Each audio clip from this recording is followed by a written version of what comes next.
Goodbye to the most famous ship in the world.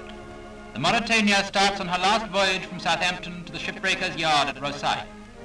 She's flying the blue ribbon to show that for so many years she held the Atlantic speed record. Her last crew of 60 officers and men includes some who served in her when she was setting up her speed records. She's no longer as smart as she was. Her hull is rust-stained through months of idleness.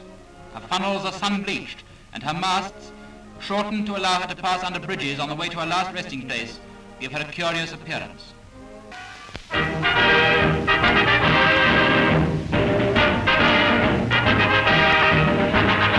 The old Mauretania is being broken up in Rosyth Naval Dockyard, so look your last at this world-famous ship. For years the fastest Atlantic liner, now a rapidly disintegrating hulk. Here's all that's left of the decks, which so many thousands of passengers have paced. The plates are cut out and hoisted overboard so much scrap metal.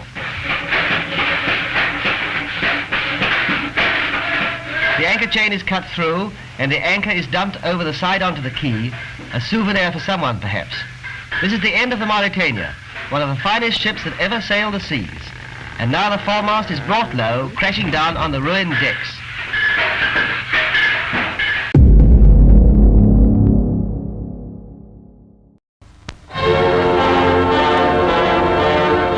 When a famous ship reaches the end of her career, as the Aquitania, the 36-year-old Cunard White Star Liner, has done, there is inevitably much sentiment over the event.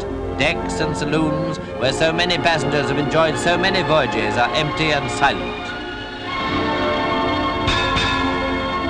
All that now remains is the final ceremony as the Aquitania is handed over by her owners to the shipbreakers, seen in another exclusive movie-tone picture. A sorrowful moment this, as the house flags are hauled down for the last time and Captain Woolard says goodbye to members of the crew, some of whom have served as long as 30 years in the old Aqui.